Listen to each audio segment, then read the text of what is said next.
Bom, a gente volta a falar sobre o armamento no Brasil. O país tem um crescimento de registro de armas de 473% de 2018 a 2022. É o que diz um estudo.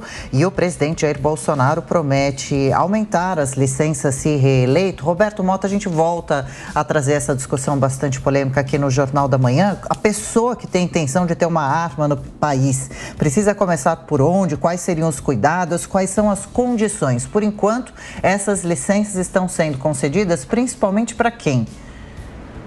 Adriana, existe todo um processo para que uma pessoa tenha acesso à arma de fogo. Aliás, é um processo excessivamente burocrático que interfere no legítimo direito à defesa do cidadão. Se o cidadão tem bons antecedentes, tem sanidade mental, e treinamento apropriado, não existe nenhuma razão para barrar o acesso à arma. Essa é uma posição ideológica que não encontra amparo nos dados. Como esses especialistas, entre aspas, não têm amparos nos dados, eles repetem narrativas sem nenhum fundamento. Eu vou repetir aqui os dados, porque é importante que todo mundo entenda. Entre janeiro de 2016 e julho de 2019, a polícia do Rio de Janeiro apreendeu na mão de criminosos quase 50 mil armas. Dessas quase 50 mil armas, apenas 11 armas haviam sido adquiridas legalmente por cidadãos de bem e foram parar na mão dos criminosos. Isso dá 0,022% das armas. Se isso não prova a falácia dessa afirmação, a pessoa que não entende isso tem algum problema que não é com armas. É importante pontuar outras coisas também. A Amanda afirmou que armas na mão de cidadão de bem aumentam os crimes. Ela repetiu isso várias vezes. Fato, o número de armas na mão de cidadãos aumentou. Outro fato, o número de homicídios teve queda recorde. Então, a afirmação da Amanda está errada. Aí a Amanda diz assim, não, é porque ainda não deu tempo das armas fazerem efeito nos índices criminais. Como assim? O efeito de uma arma é imediato. Olha, qualquer pessoa com mínimo de conhecimento de segurança pública sabe que as armas utilizadas pelos criminosos no Brasil vêm do contrabando. A Amanda também fez outra afirmação, de que a população reprova o acesso às armas. É exatamente o contrário. Em um referendo feito em 2005, 64% da população brasileira rejeitou a proibição de comercialização de armas de fogo. Mesmo assim, o governo do PT criou o tal Estatuto do Desarmamento, que só não desarma os criminosos. Olha, eu conheço esses especialistas com quem a Amanda conversou e eu faço um alerta. São os mesmos que apoiaram a DPF 635, que proibiu a realização de operações policiais nas favelas do Rio de Janeiro, deixando livre para atuar um exército de 55 mil homens armados com fuzis.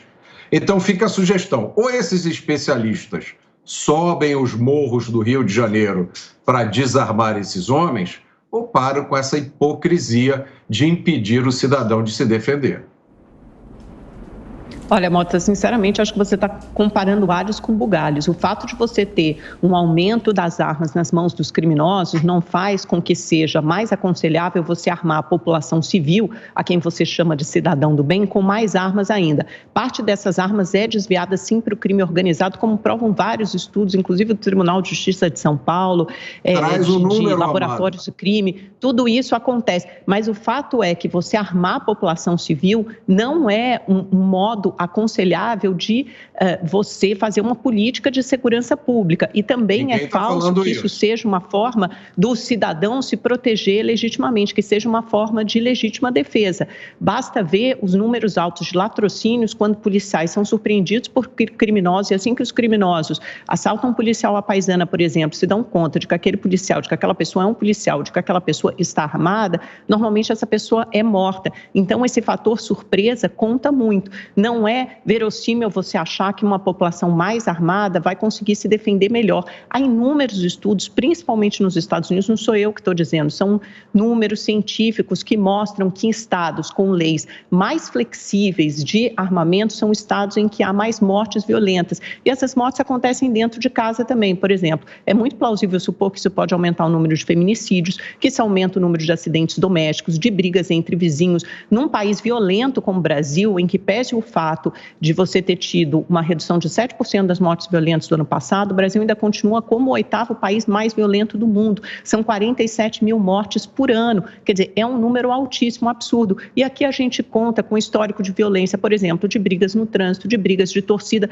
Eu não me sinto segura, eu acho que muitas mães também não se sentiriam seguras, ou pessoas não se sentiriam seguras, de achar que você está andando no trânsito e, de repente, numa briga, numa querela, num conflito qualquer com um carro vizinho, alguém pode estar armado, pegar aquela arma e decidir te matar, o suposto cidadão do bem. O fato é que quando você flexibiliza e você facilita demais o acesso a armas, você monta um cenário propício para que esse tipo de situação aconteça. Isso é o que acontece demais nos Estados Unidos. Nos Estados Unidos, por exemplo, eles estão no debate oposto. O Congresso acabou de aprovar algumas leis mais restritivas para você ter acesso a armas, depois do que aconteceu em Nova York, em Buffalo, depois do que aconteceu no Texas, em que adolescentes têm acesso a fuzis e depois entram em escolas armados e provocam um verdadeiro morticínio, né, com morte de crianças e com morte de adolescentes. Então, seria muito preocupante que no Brasil a gente pudesse chegar a um patamar assim. As mortes violentas, de novo, elas têm uma tendência de queda anterior ao governo Bolsonaro, elas certamente não caíram por causa do aumento de armas em circulação.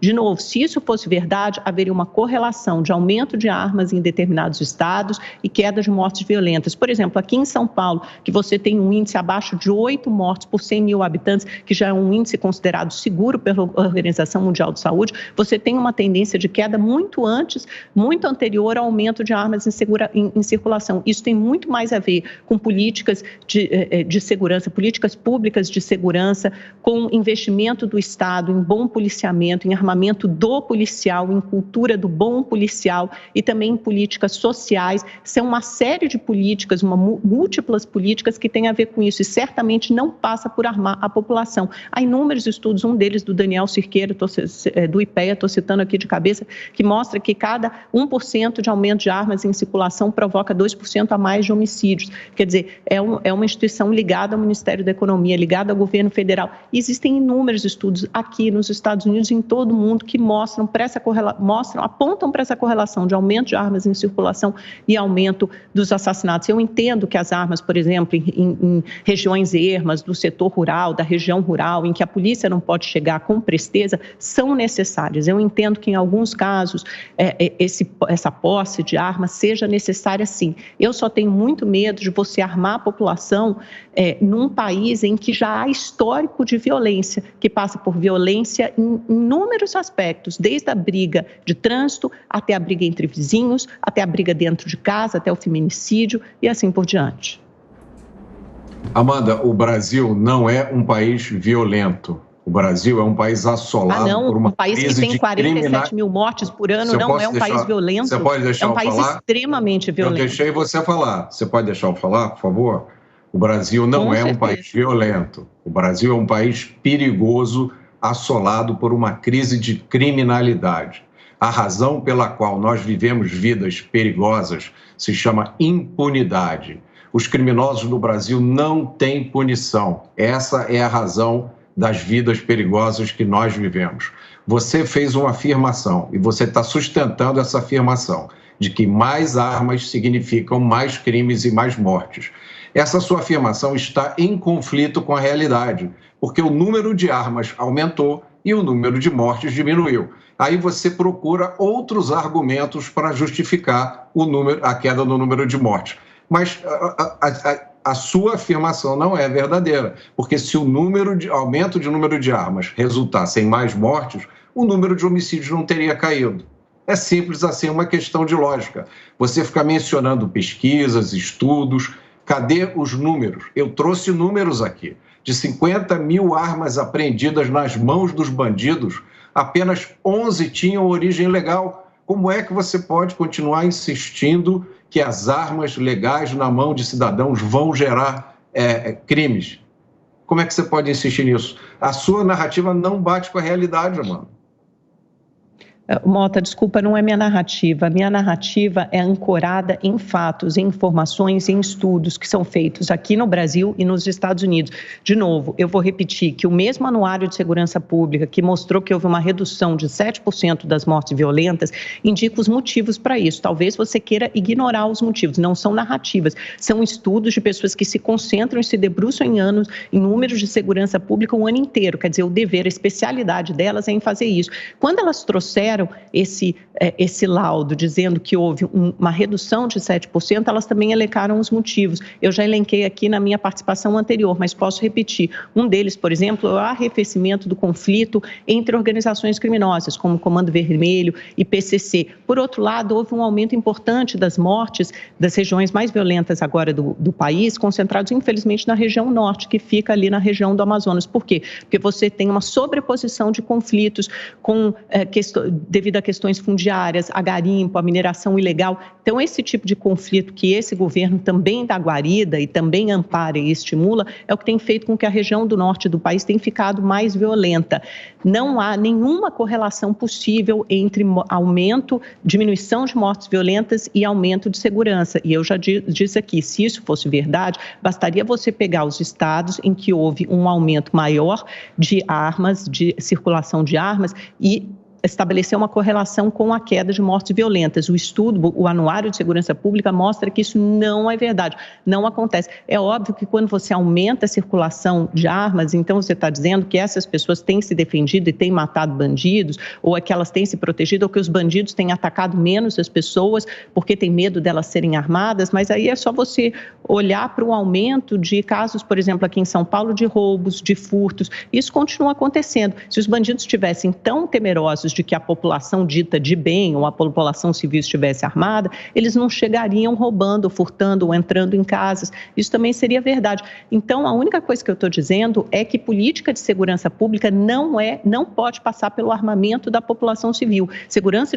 Política de segurança pública de boa qualidade, ela passa por milhões de outros aspectos, mas certamente não pelo armamento da população civil.